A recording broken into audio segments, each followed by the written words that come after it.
yang terikat oleh rima, ritma, ataupun jumlah baris.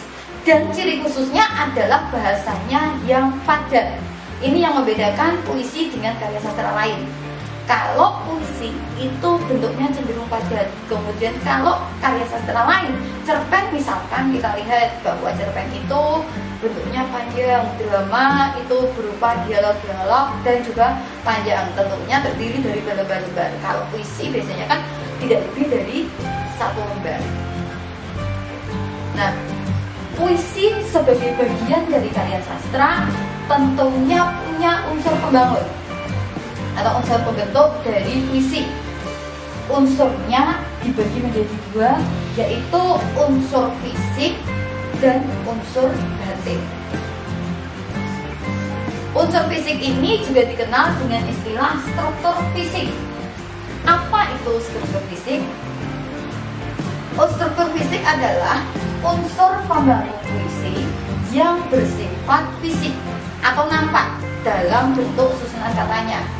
Dengan kata lain, ketika kita melihat sekilas puisi itu, kita sudah tahu bentuk dari puisi itu.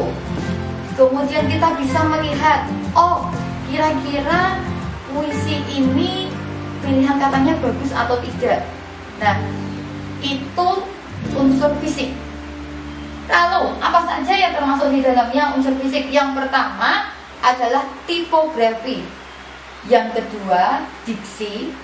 Yang ketiga, imaji. Kemudian kata konkret, bahasa figuratif. Dan yang terakhir, verifikasi. Sekarang unsur batin.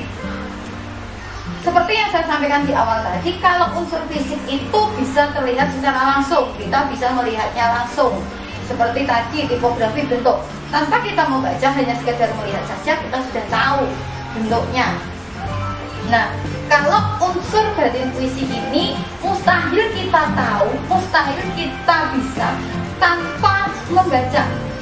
Karena unsur batin puisi adalah unsur yang tidak tampak secara langsung dalam puisi. Bagaimana caranya supaya kita menemukan unsur batin puisi? Caranya yang pertama adalah kita harus membaca. Mau tidak mau kita harus membaca puisi itu. Kemudian kita harus menganalisis isi dari puisi tersebut. Nah, yang pertama unsur batin puisi adalah tema. Tidak mungkin kan kita bisa menemukan temanya puisi ini kepahlawanan. Oh, temanya puisi ini nasionalisme. Oh, temanya puisi ini tentang percintaan dan sebagainya. Tanpa kita baca puisinya. Kita harus tetap membacanya untuk menemukan tema. Tema itu apa? Tema itu adalah gagasan pokok atau ide pokok yang mendasari dibuatnya sebuah karya. Itu yang namanya tema. Yang berikutnya adalah rasa. Ini yang membedakan antara karya non-fiksi dan karya fiksi.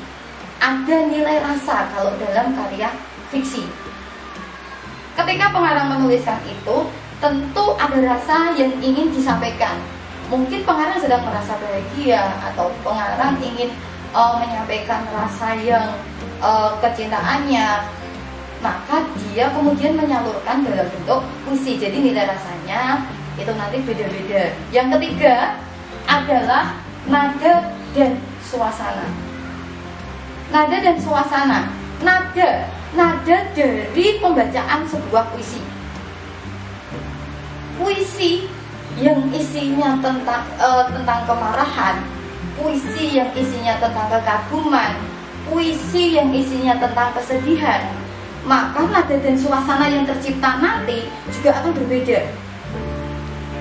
Nada sama halnya ketika kamu ngomong, misalkan nada orang marah dengan nada orang ngomong bercerita, nada dengan orang ngomong mengagumi, itu kan beda-beda.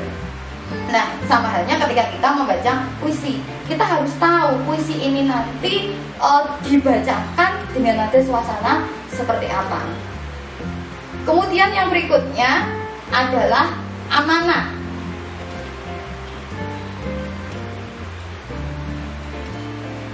Amanat adalah gagasan atau pesan yang ingin disampaikan pengarang atau dalam puisi namanya penyair atau sastrawan kepada pembacanya atau kepada pendengarnya jika itu disampaikan secara lisan. Sadar ataupun tidak, tujuan penyair ketika membuat sebuah karya itu pasti dia ingin ada pesan yang ingin disampaikan. Sehingga di dalamnya itu pasti ada amanat. Nah,